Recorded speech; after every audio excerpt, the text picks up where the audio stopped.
Good morning, Philippines, mga kabarangay, mga kababayan, mga kapatid.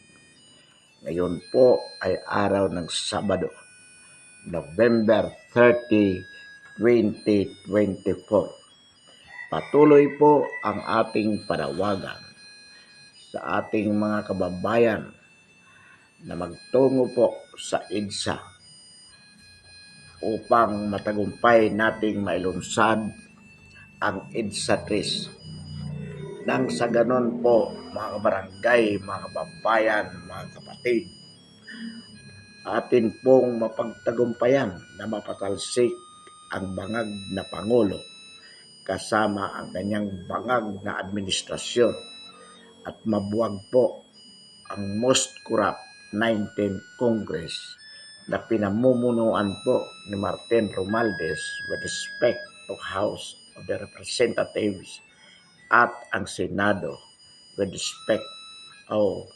pinamumunuan ni Chis Escudero with respect to the Senate. Mga kabarangay, mga kababayan, mga kapatid, kailangan po natin gawin ito sapagkat pag hindi po natin mapatalsik ang bangag na Pangulo kasama po ng mga bangag na opisyalis ng gobyerno, ang Pilipinas po ay masasadlak sa kahirapan at sa sindikato ng mga droga. Mga kabarangay, mga kababayan, mga kapatid, huwag po tayong paluluko sa mga pangako ng bangag na Pangulo. Kailan lamang po sinabi niya na kanyang pinipigil ang impeachment against the Vice President Inday Sara Duterte. Ang sabi niya, sa kabuuan ng kalagayan ng ating bansa, hindi mahalaga si Inday Sara. Ang impeachment sa kanya ay magiging abala lamang sa pamamalakad ng ating pamahalaan. Kalokohan po, mga barangay, mga kababayan, mga kapatid. Publicly, sasabihin niya yung ganyang mga pronouncement. But behind the curtain, si Lisa Araneta Marcos na siyang tunay na nagpapatakbo sa ating bansa na mas masahol pang bangag ay ipag-uutos pa rin po kay Martin Romualdez na ituloy ang impeachment. Tunayan, sinabi na po ng Kongreso, palabas po nila na hindi sila padidikta sa Pangulo. At sabi ng Makabayan Black, kanila pa rin itutuloy ang impeachment sa kabila ng paalaala sa kanila ng Pangulo. So ano po ang ibig sabihin niyan? Ito po ay mga palabas lamang na ayaw ng Pangulo kunwari na ma-impeach si Inday Sara. Pero secretly, kanila pa rin pong gagawin. So ang ibig po sabihin niyan, mga kabarangay, mga kababayan, mga kapatid, hindi po tayo dapat tumigil. Dapat mailuklok si Inday Sara bilang kapalit na Pangulo ng isang adik at bangag na presidente. So upang ito po ay maging matagumpay, mga kabarangay, mga kababayan, mga kapatid,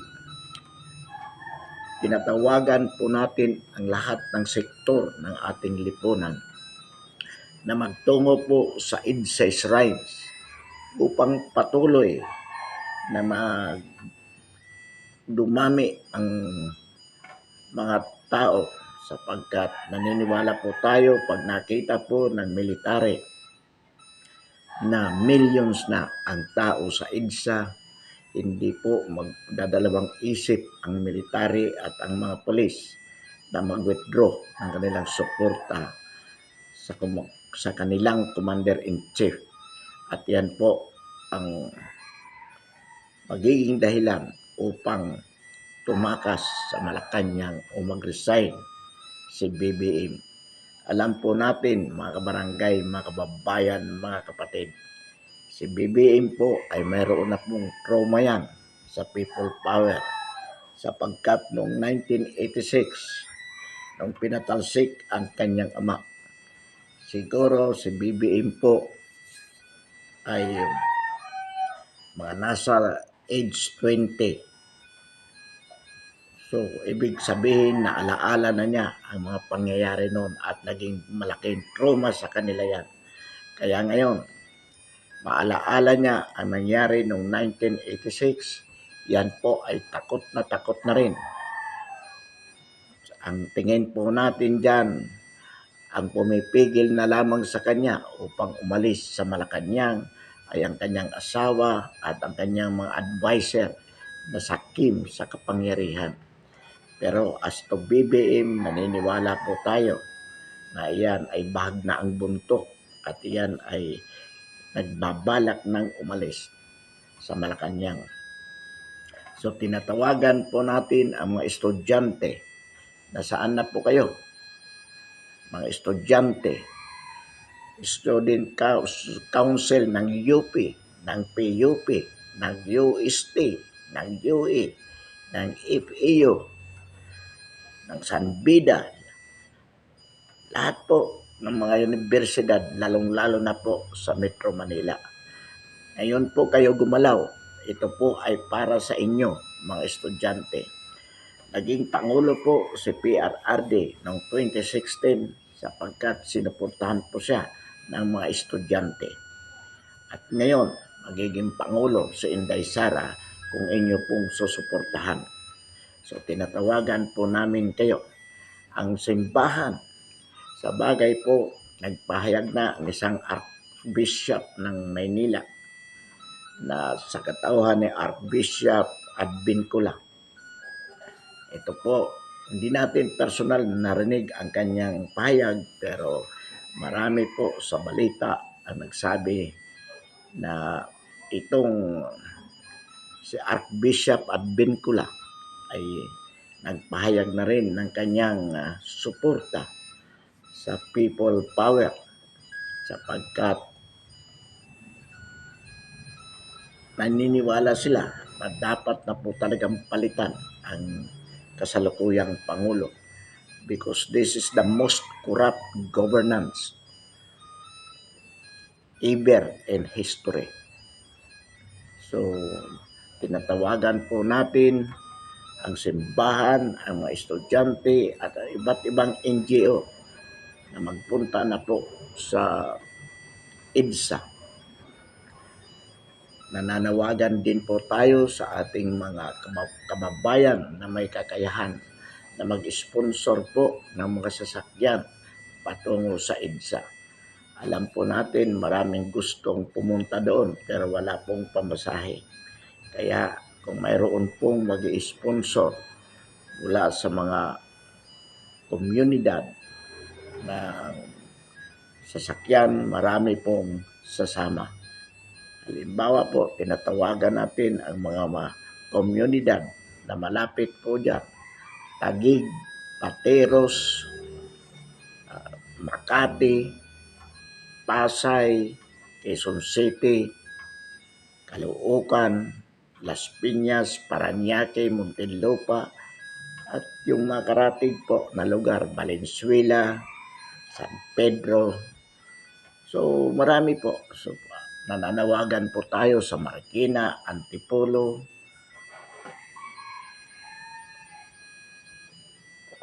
Mangyari po na mag-organize tayo ng mga tao at dalhin po sa EDSA. Pagdating naman po doon, sa tingin po naman natin, wala pong problema sa pagkain, sa inumin, sapagkat yung mga kababayan po natin na mga OFWs ay tumutulong din po sa pamamagitan ng finansya. So, ito po ay bayanihan, pambansang bayanihan upang ating mapatalsik ang isang bangag na Pangulo at bangag na administrasyon. Kailangan po mga kababayan, kumilos tayo. Let us participate in the making of history. Nangyari po noong 1986 ng ating mapatalsik ang ama mismo ng bangag na Pangulo sa katauhan ni Ferdinand Marcos Sr. Naulit po noong 2001 sa katauhan ni Irap Estrada at ngayon uulitin po natin sa katauhan ni Ferdinand Marcos Jr. Mas lalo po, masigit po itong karapat-dapat na patalsikin kung ikumpara po sa kanyang ama at kung ikukumpara kay Irap Estrada. Mas matindi po ngayon sapagkat ang gobyerno ni BBM ay pinamumunuan po ng mga bangag na sindikatong drug pushers at drug addicts. Most corrupt po. Imagine yung pera po na nawawala sa ating gobyerno. The 19th Congress is concentrating finding fault in the confidential funds of BP Sara Duterte and the sum of 125 million pesos confidential funds in 2022. Whereas the big money, billions, is not being investigated by Congress. Ano po itong mga pera na ito na nawawala? 550 billions flood controls projects na na-divert po. 90 billion from the PhilHealth. 250 billions Maharlika funds.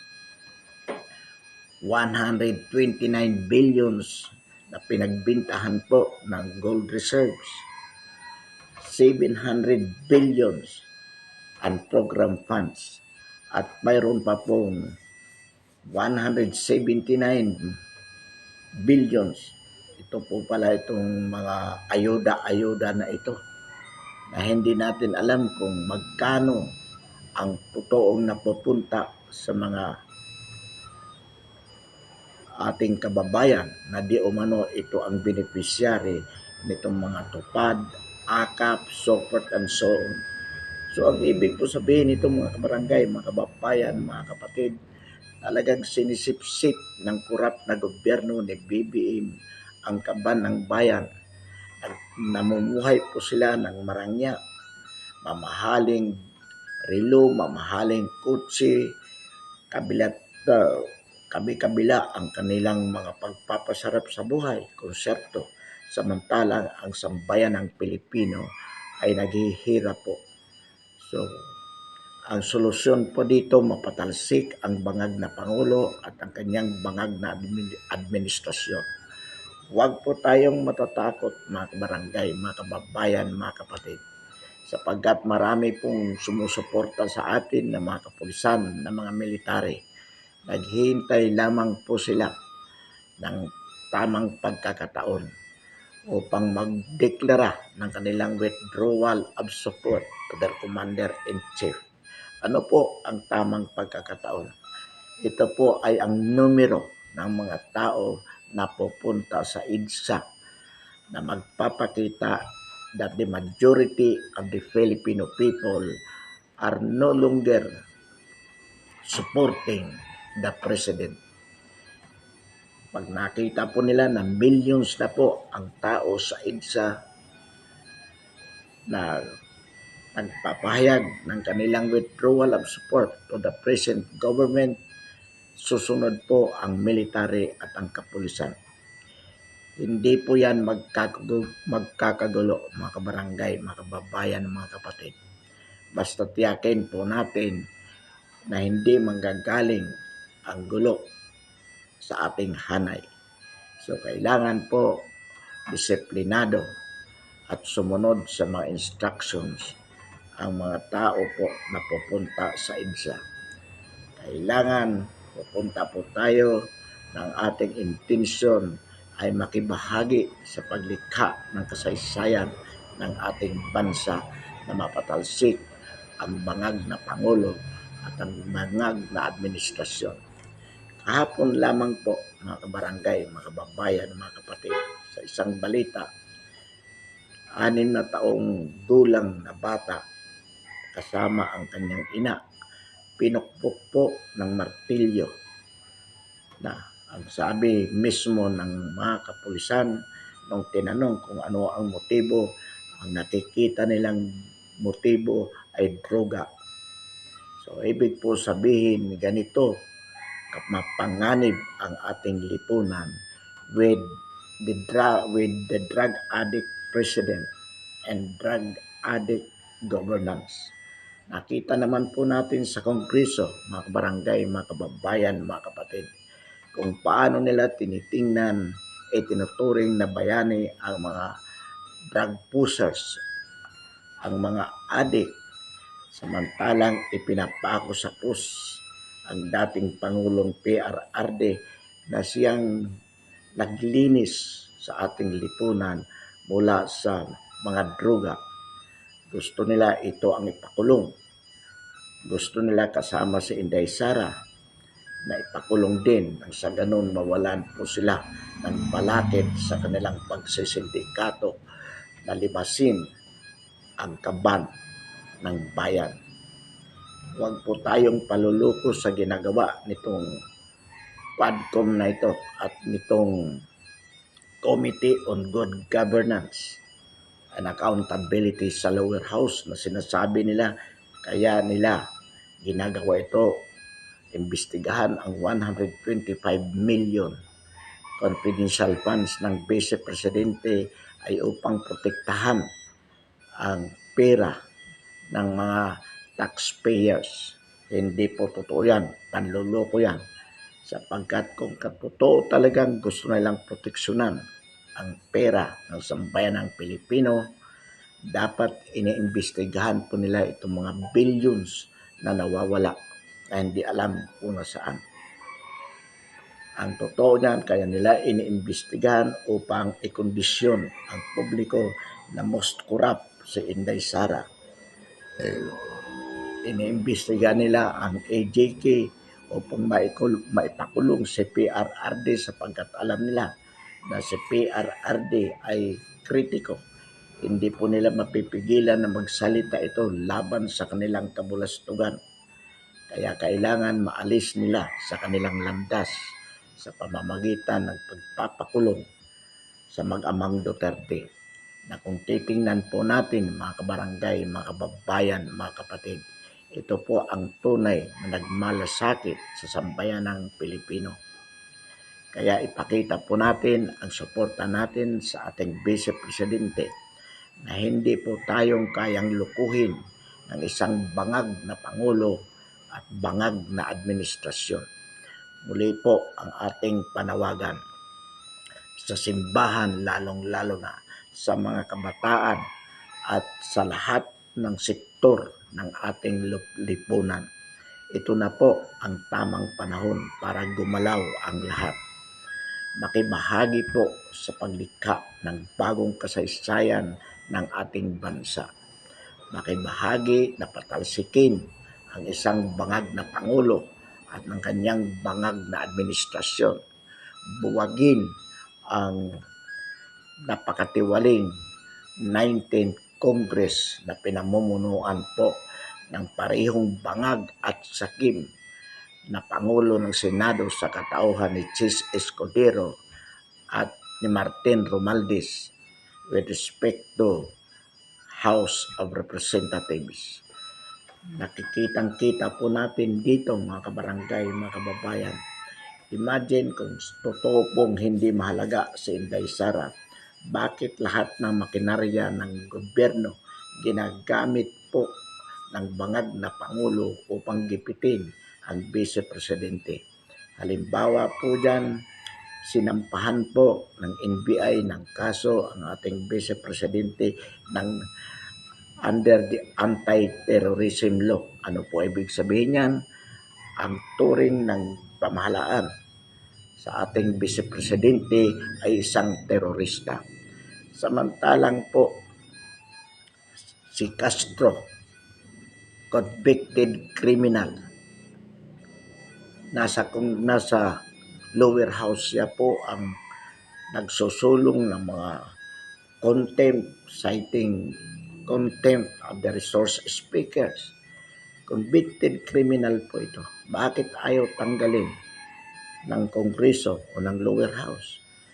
Sapagkat ang kasalukuyang gobyerno po ng bangag na Pangulo at ang Congress, ang lower house under Martin Romualdez ay mayroon na pong unholy alliance with the Communist Party of the Republic of the Philippines.